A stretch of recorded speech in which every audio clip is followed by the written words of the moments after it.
should do. Okay. All right. So for the first question, we have why do you think school shootings happen? That could be any number of reasons.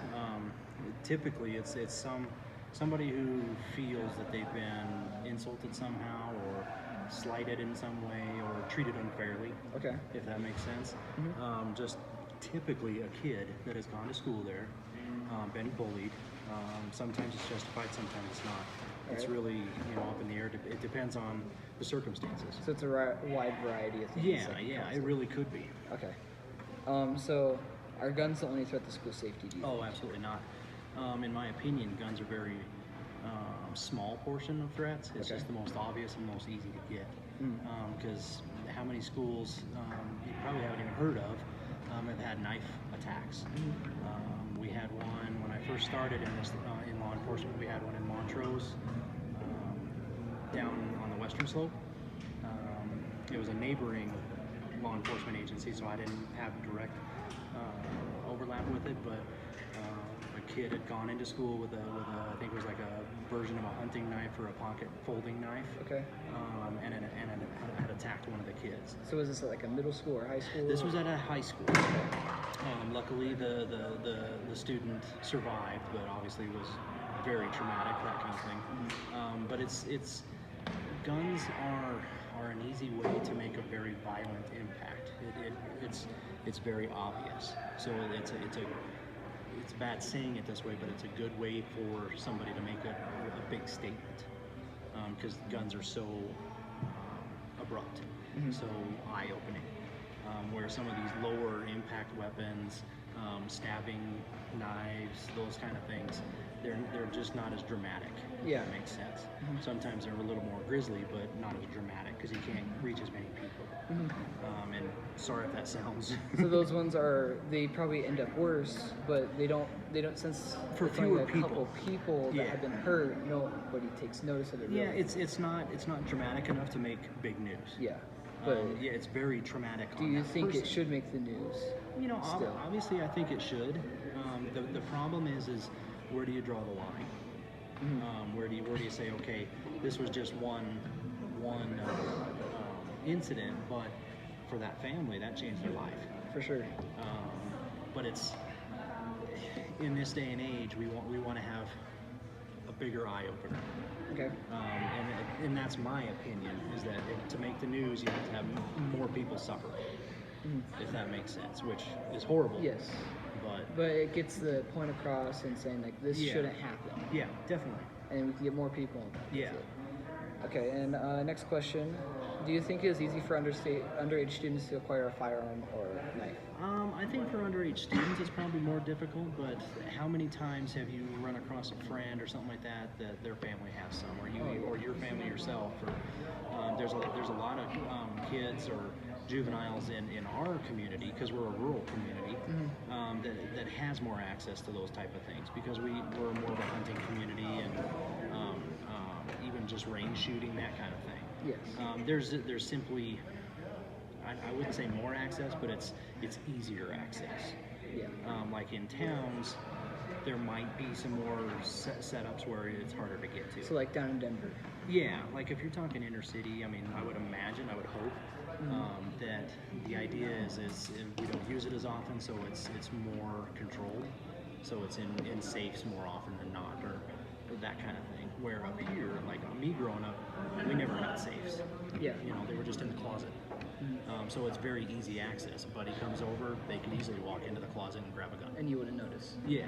until later. Until you go and look for it during, before hunting season or whatever. Like we never had handguns, but that's not a normal family setup. Yeah. Now, this day and age, there's a lot of handguns out there, and who knows where they're hidden. So, It's like I've seen a saying to where locks keep honest people out, but and anyone else can get there's to a it. lot of truth to it. The person who's got their mind made up to do a criminal act is going to do it, regardless of the tool. So, like say, because we with schools, and rightly so, we are very focused on firearms, but there's nothing to say that a bat or a rock Yeah. isn't going to do similar things. You know, it's going to be just as destructive, just on that smaller scale. Good. So if you were easily to identify a threat, would you take action or report it? It depends on the circumstances. With my training, with some of my background and stuff, I've had more training than a lot of officers normally get. So I would like to think that I would go towards the danger rather than run the other way. Yeah. Because for one, I have the tools available and I've had some of the training.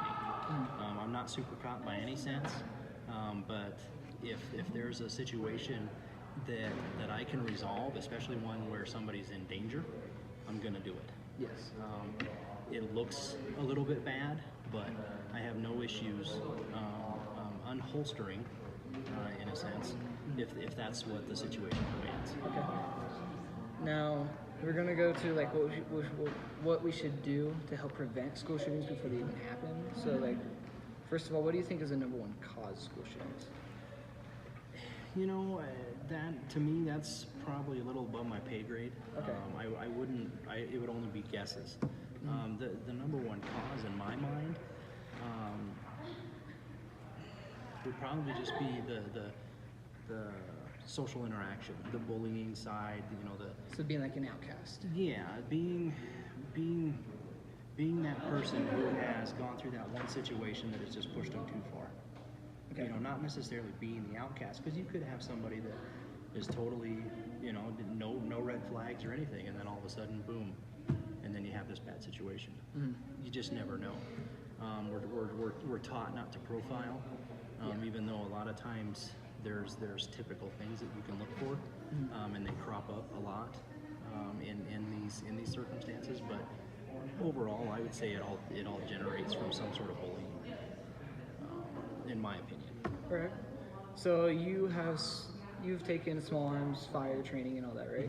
So would you think it would be recommended for teachers to take the same classes and also self-defense classes? You know, any kind of training in regards to like a safety issue, especially in a school setting, I'm probably an advocate for. Okay. But I'm also not the type of person that's going to force somebody to do something they don't feel comfortable doing. Oh yeah, for sure.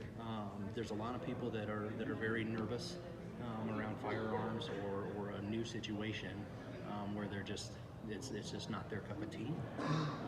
But that being said, I think some exposure and knowledge about it is definitely a benefit. So as long as the teacher knows what's going on and how it's working. I think that wouldn't be a bad way to approach it. Okay. And then if a teacher or if administration or something like that would want to carry that further, then that'd be a little bit more on them. Okay. And should metal detectors be required in schools before they open up after the summer or before they open up completely? You know, that's kind of what we were talking about earlier about where do you draw the line. In rural community versus a city community, you just have a different demographic, different type of people. You walk in, like when I went to school, we could have pocket knives and that kind of thing. Yeah. Metal detectors are great nowadays, but they do require maintenance. They require a lot of funding, and then you have to have people kind of monitoring that as well. So you're gonna be having guards stationed there. Okay. And then do you limit that throughout the day? Is it just at the beginning of school, end of school? You know, how do you draw the line of where you can? Okay.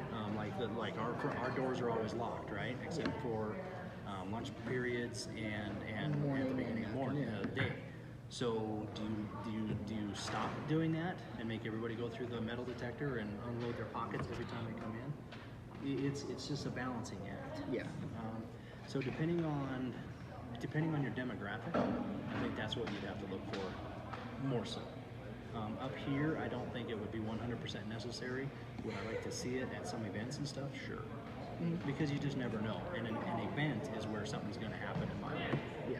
Because people, they gear themselves to that. Okay. So schools like us do regular lockdown drills to prepare students for what could be possible, even though it might never happen. But there is such a flaw. Like you said, you can trigger a fire alarm. That happens. That has happened before in school shootings. Is there some other ideas that we can use to help increase the... For an extenuating circumstance or something that just doesn't happen normally, how do you really train for that? Yeah. You can put yourselves through, like we do these lockdowns and stuff, or somebody accidentally pulls a fire alarm and everybody kind of walks around like, what's going on? There's that hesitation. So it all depends on how far you want to take it. In my mind, if you do something with routine, then you're going to get used to it and you're going to bend yourself to it.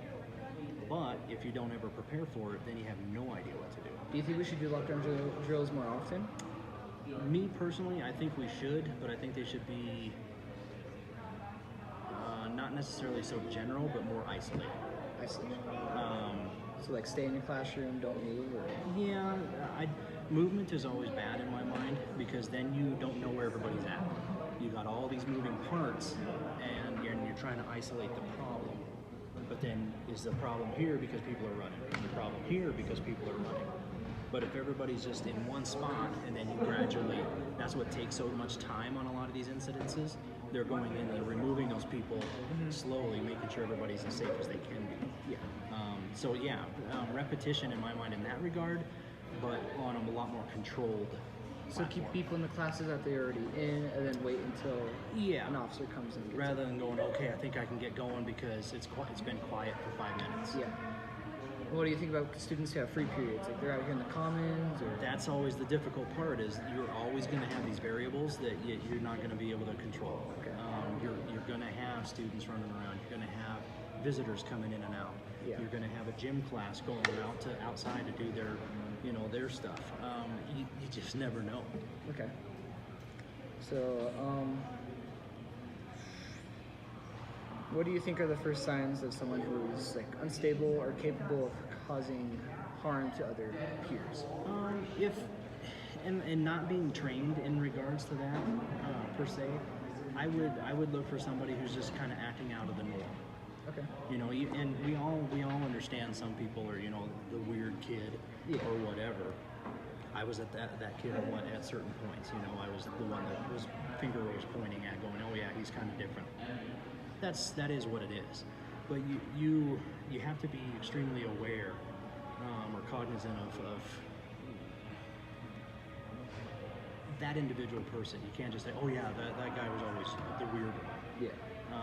If you have somebody who is almost taking it over the top, then I think you could maybe tell yourself that you could be aware that this guy might be about ready to break. But until that happens, I don't know.